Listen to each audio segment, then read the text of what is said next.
का last day जो हमने पढ़ा था वहां से आगे शुरुआत करते हैं।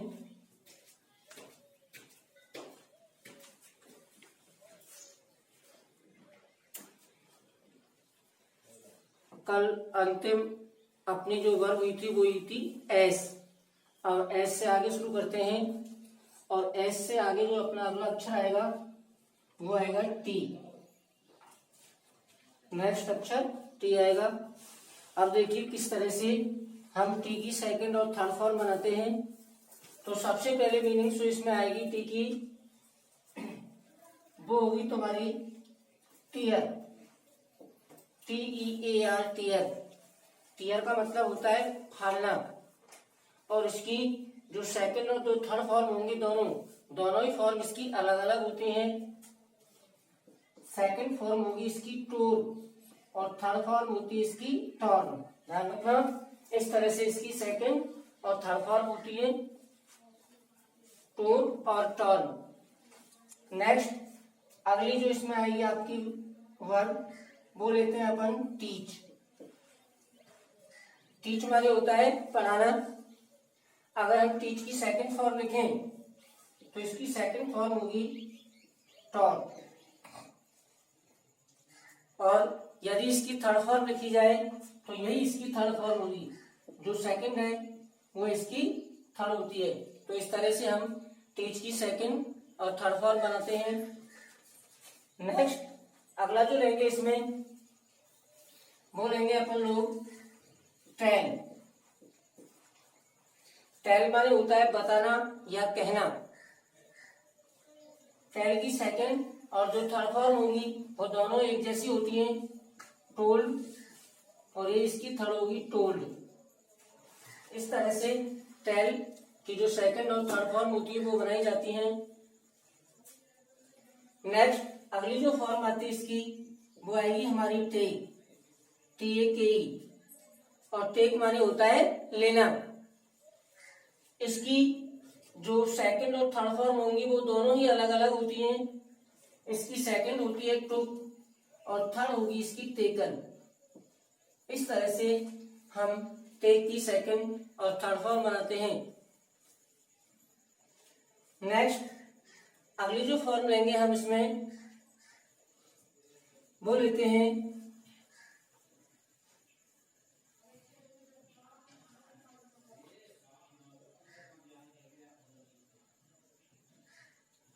टी, और टी के बाद लेंगे यू। इस तरह से हम कोई भी जो टी होता है अपन उस टी की सेकंड और थर्ड फॉर्म बनाते हैं। नेक्स्ट टी के बाद जो अगला अक्षर आएगा हमारा वो लेंगे हम यू। नेक्स्ट वर्ड यू आएगा। अब यू की पहली फॉर्म लेते हैं यूनिट, UNITE। यूनिट माने होता है एक होना या इकाई होना, एक होना या इकाई होना। अब इसकी यदि हम सेकंड फॉर्म बनाएं, क्योंकि इसमें अंत में ई लगा हुआ है इसलिए केवल हमें डी जोड़ना है, यूनाइटेड। इसी तरह से इसकी थर्ड हो जाएगी। नेक्स्ट अगले लेते हैं इसकी हम UTTER। अगली जो फॉर्म होगी इसकी यू पे वो आएगी तुम्हारी UTTER, अटल। और अटल माने होता है बड़बड़ाना, अटल। यह इसकी सेकंड और थर्ड फॉर्म होती है। नेक्स्ट यदि इसी में हम लें तो यूज, USE, यूज। यूज माने होता है उपयोग करना या उपयोग में लेना। अंत में ही लगा हुआ है तो केवल आपको डी जोड़ना है। इस तरह से हम इसकी सेकंड और थर्ड फॉर्म बनाते हैं। Next understand. अंडरस्टैंड माने होता है समझना। अगर इसकी सेकंड फॉर्म लिखी जाए तो वो होगी तुम्हारी अंडरस्टूड, और यही इसकी थर्ड होगी। सेकंड और जो थर्ड फॉर्म होती हैं वो दोनों ही एक जैसी होती हैं, यू की। इस तरह से हमारा जो अगला अक्षर है यू, उसकी हम सेकंड और जो थर्ड फॉर्म होगी वो इस तरह से बनाते हैं। ठीक है, नेक्स्ट तुम्हारा जो अंतिम अक्षर आएगा यू, यू के बाद जो नेक्स्ट अक्षर आएगा वी। नेक्स्ट अब तुम्हारा अल्फाबेट का अक्षर जो आता है वो आता है वी। आप देखेंगे कि वी पे हम किस तरह से उसकी सेकंड और थर्ड फॉर्म बना सकते हैं। केवल थोड़ा शॉर्ट में ध्यान रखते हुए केवल हमें ये ध्यान रखना है कि इस तरह से हम इसकी फॉर्म बना सकते हैं। तो वेनिस, VANISH, वेनिस, और वेनिस माने होता है गायब होना, किसी चीज का गायब होना, उसको कहते हैं हम वेनिस। यदि हम वेनिस की सेकंड या थर्ड फॉर्म लिखें तो इसकी हो जाएगी वेनिस। इसी तरह से इसकी थर्ड हो जाएगी, जो सेकंड है उसी तरह से थर्ड हो जाएगी। नेक्स्ट इसी में यदि अगली फॉर्म लिखी जाए तो वो होगी तुम्हारी विजिट, VISIT, और विजिट, विजिट माने होता है किसी यात्रा पर जाना, किसी यात्रा पर जाना। उसके लिए हम किसका प्रयोग करेंगे, विजिट का। तो विजिट है। इसी तरह से इसकी ये थर्ड फॉर्म बन जाएगी। इस तरह से हम इस वी पे TUV, इस तरह से सेकंड और थर्ड फॉर्म बना सकते हैं। वी और वी के बाद अगला जो अक्षर आएगा तुम्हारा वो आएगा W। आप देखिए हमारा जो अगला अक्षर आता है W, उस W पे हम किस तरह से उसकी सेकंड और थर्ड फॉर्म बना सकते हैं। तो फर्स्ट इसमें जो पहली मीनिंग लेते हैं अपन वो लेंगे राइट, WRITE, राइट, और राइट माने होता है लिखना। इसकी जो तीनों ही फॉर्म होती है सेकंड और थर्ड, वो तीनों ही फॉर्म इसकी अलग अलग होंगी। अगर हम राइट की सेकंड फॉर्म लिखें तो राइट की सेकंड फॉर्म होगी रोट, WROTE, और यदि इसकी थर्ड फॉर्म लिखी जाए तो वो होती है हमारी रिटन, WRITTEN। इस तरह से इसकी हम सेकंड और थर्ड फॉर्म बनाते हैं। नेक्स्ट अगली मीनिंग यदि इसमें ली जाए तो वो आती है विन, WIN, विन, और विन माने होता है जीतना। अगर हम इसकी सेकंड फॉर्म लिखें तो सेकंड फॉर्म होगी इसकी वन, और यही इसकी थर्ड होगी। सेकंड और जो थर्ड फॉर्म होती है वो दोनों ही फॉर्म इसमें क्या होती है, समान होती है। नेक्स्ट अगली जो मीनिंग लेंगे इसमें वो लेते हैं अपन लोग वाश, WASH, वाश, और वाश माने होता है साफ करना या किसी चीज को धोना। जब इसकी हम सेकंड फॉर्म बनाते हैं तो केवल हमें क्या करना है, इस जो अंतिम अक्षर है H, इसके बाद केवल ED जोड़ना है, वाश, और इसी तरह से इसकी थर्ड फॉर्म हो जाएगी। अब इसमें हम अंतिम वर्ष लेते हैं वंडर, वंडर माने होता है आश्चर्य होना या अद्भुत होना, और इसकी यदि हम सेकंड फॉर्म बनाए तो केवल हमें अंत में ED जोड़ना है, और ED जोड़ने से ही उसकी सेकंड और जो थर्ड फॉर्म होती है वो दोनों ही बनाई जा सकती हैं। इस तरह से हम हमारी जो फॉर्म है A से लेकर के यहाँ W तक उसकी हम सेकंड और थर्ड फॉर्म बना सकते हैं। ये थोड़ा अभ्यास में लेना है सभी स्टूडेंट को कि किस तरह से कोई भी जो वर्ब होती है पहली जो फॉर्म होती है उसकी सेकंड और थर्ड फॉर्म हम किस तरह से बनाते हैं। अब हमारा यहाँ पे आकर के ये टॉपिक कंप्लीट होता है, पूरा होता है, जो वर्ब वाला टॉपिक है वो कंप्लीट होता है। अब हम अपना जो सिलेबस है, जो हमारा सिलेबस चलेगा, जो ग्रामर के टॉपिक चलेंगे उनकी यहाँ से शुरुआत करेंगे। अब नेक्स्ट जो अगला पॉइंट आएगा, जो आपको एग्जाम में जिनका फेस करना है, सामना करना है, उन चीजों को हम अब आरंभ करने वाले हैं। तो हम उन्हें स्टेप बाय स्टेप लेंगे। तो उससे पहले सभी विद्यार्थी, जितने सारे विद्यार्थी इससे जुड़े होंगे उसको नोट कर लेंगे।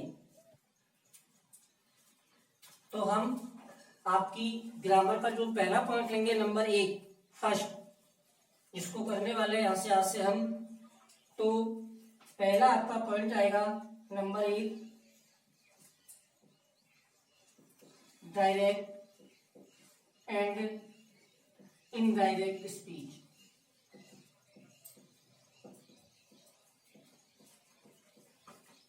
डायरेक्ट एंड इनडायरेक्ट स्पीच, ये आपका हम आज से इसकी शुरुआत कर रहे हैं। पहला पॉइंट ले रहे हैं आपका।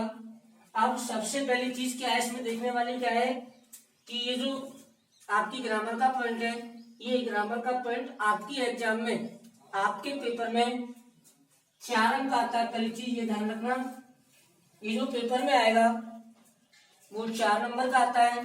इसमें हमारी एग्जाम में 4 वाक्य आते हैं, 4 सेंटेंस आते हैं, और प्रत्येक सेंटेंस जो आता है, प्रत्येक वाक्य जो आता है वो 1 नंबर का होता है। पहली चीज ये ध्यान रखनी है। एग्जाम के अंतर्गत हमारा जो डायरेक्ट स्पीच होता है, उस डायरेक्ट स्पीच वाले वाक्य आते हैं, और फिर उन्हें हम इनडायरेक्ट स्पीच में चेंज करते हैं। ये वाक्य ऑलरेडी हमारे पास दिया हुआ होता है, लेकिन हम उसे इस इनडायरेक्ट स्पीच में चेंज करते हैं। तो इस तरह से हमारा ये पहला टॉपिक है आपका, डायरेक्ट एंड इनडायरेक्ट स्पीच, जो 4 नंबर का आएगा। पेपर में 4 वाक्य आते हैं, प्रत्येक वाक्य आपका 1-1 नंबर का होता है। अब सबसे पहले हम इसको करने से पहले जो हमारा शीर्षक लिखा हुआ है, उस शीर्षक के अंतर्गत ये शब्द दिया हुआ है डायरेक्ट स्पीच। अब डायरेक्ट होता क्या है, कितने इसके पार्ट होते हैं, क्योंकि इसके बारे में तो हम बाद में देखेंगे, क्योंकि इस जो इनडायरेक्ट स्पीच होता है, उस इनडायरेक्ट स्पीच में तो हम इस डायरेक्ट स्पीच वाले वाक्य को चेंज करते हैं। तो सबसे पहले हमें इस डायरेक्ट स्पीच वाले, जो डायरेक्ट स्पीच वाला वाक्य होता है उसके बारे में देखेंगे कि जो डायरेक्ट स्पीच होता है वो क्या होता है, किस तरह से ये वाक्य आता है, किस तरह से इसकी शुरुआत होती है। तो हम इसको आरंभ करने जा रहे हैं। तो सबसे पहले हम एक शब्द लिखते हैं, यहाँ पे एक लाइन लिखेंगे, क्या कि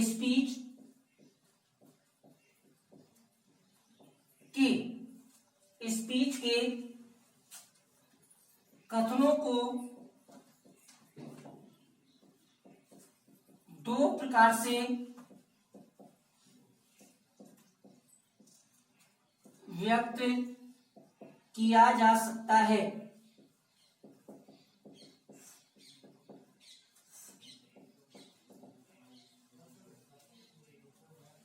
हमारे पास जो अंतिम शब्द यह लिखा हुआ है स्पीच, उस स्पीच के बारे में होता है कि स्पीच के जो कथन होते हैं, उस स्पीच के कथन को हम 2 प्रकार से व्यक्त कर सकते हैं। क्यों, कैसे?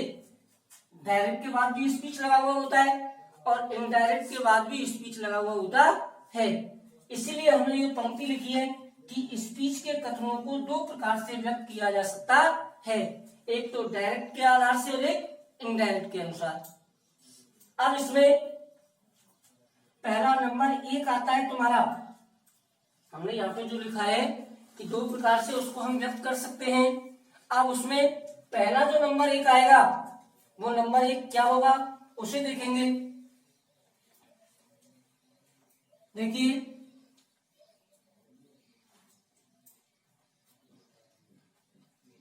स्पीच का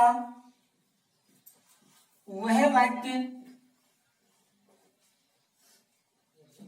सॉरी जस्ट ए मिनट, दोबारा से देखेंगे इसको। जो स्पीच के जो कथन है उनको एक बार दोबारा से देखेंगे हम कि स्पीच के कथनों को 2 प्रकार से व्यक्त कर सकते हैं हम। अब किस तरह से कर सकते हैं वो देखेंगे। क्योंकि इन दोनों के बारे में हम देख रहे हैं, तो इन दोनों के बारे में पहले हमें लिखना होगा, जानना होगा कि ये क्या होते हैं। देखो, जब किसी वक्ता के द्वारा, जब किसी वक्ता के द्वारा कहे गए शब्दों को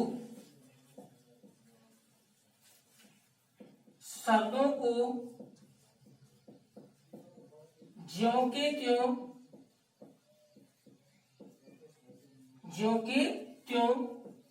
इन्वर्टेड कॉमा,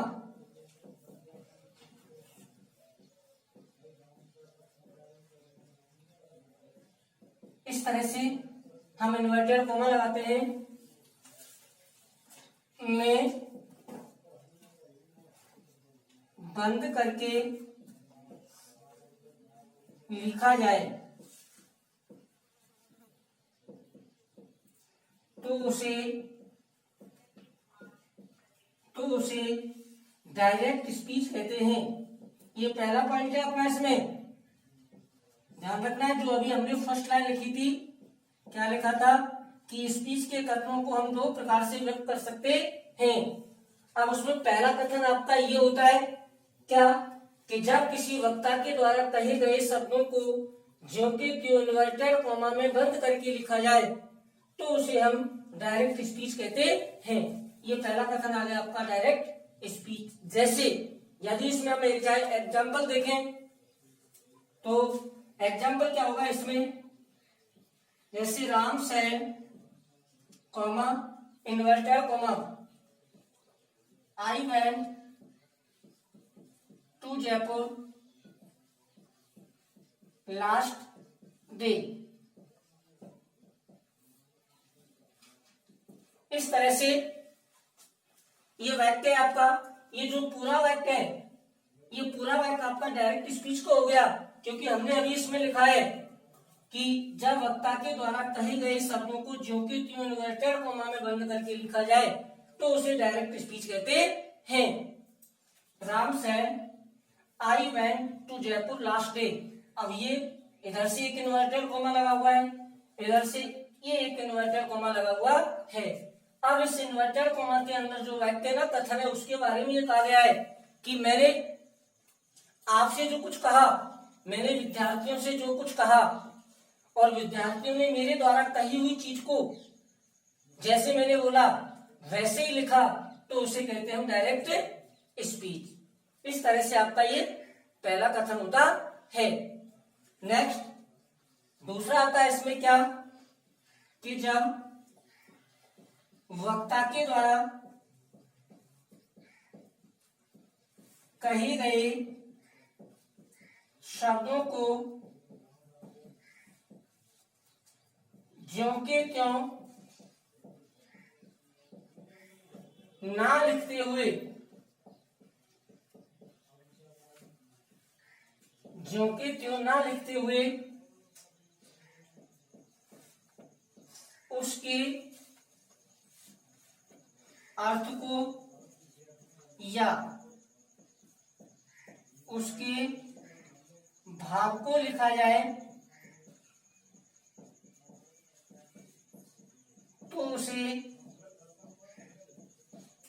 इनडायरेक्ट स्पीच कहते हैं।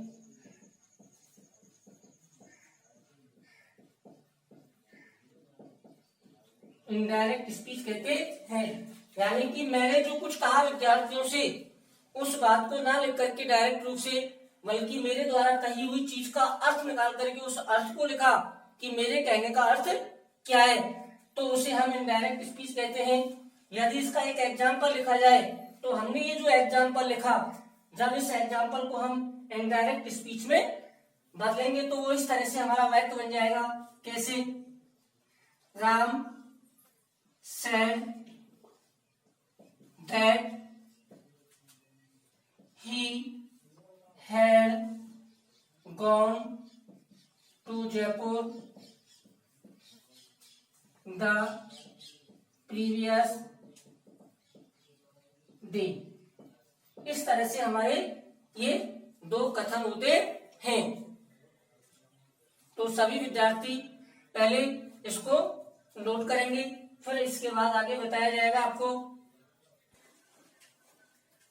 इस तरह से हमारी डायरेक्ट स्पीच और इनडायरेक्ट स्पीच की परिभाषाएं होती हैं कि किस तरह से हम दोनों की परिभाषाएं बता सकते हैं, दोनों प्रकार के जो वाक्य होते हैं वो किस तरह से होते हैं।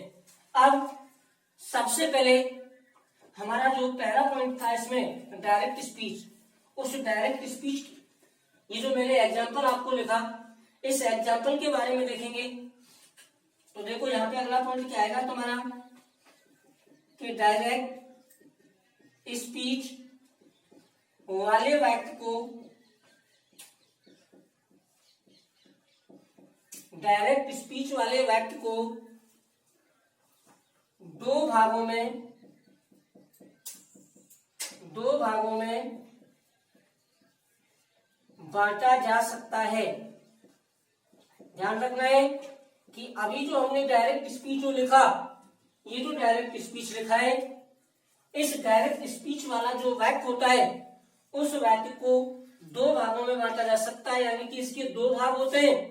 जैसा कि अभी हमने इसको एग्जाम्पल में लिखा है ऊपर, एक और एक दो, इस तरह से इसके दो पार्ट होते हैं। एक तो ये इन्वर्टेड कोमा के अंदर है और एक इस इन्वर्टेड कोमा से बाहर है, तो इसकी इस तरह से दो पार्ट होते हैं। अब इसका पहला भाग कौन सा आता है, डायरेक्ट स्पीच के वाक्य का पहला जो भाग होता है वो कौन सा होता है, देखिए डायरेक्ट स्पीच का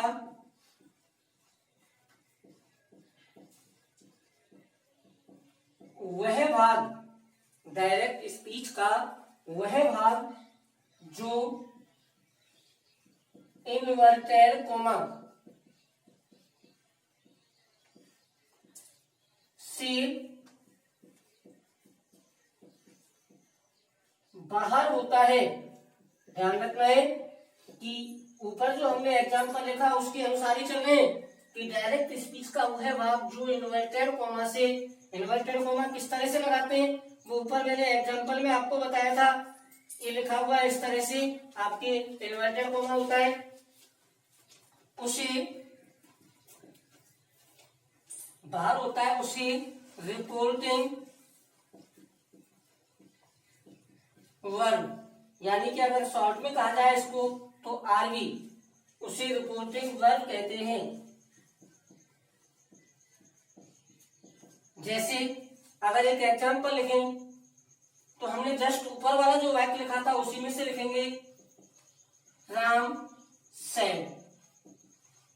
ध्यान रखना है कि वह वाक्य डायरेक्ट स्पीच का, ये वाक्य पूरा लिखा हुआ है तो डायरेक्ट स्पीच का वह भाग जो इस इन्वर्टेड कोमा जो लगा हुआ है, इस इन्वर्टेड कोमा से बाहर होता है, ये वाक्य यहां मैंने इसको लिखा तो उसे हम रिपोर्टिंग वर्ब कहते हैं।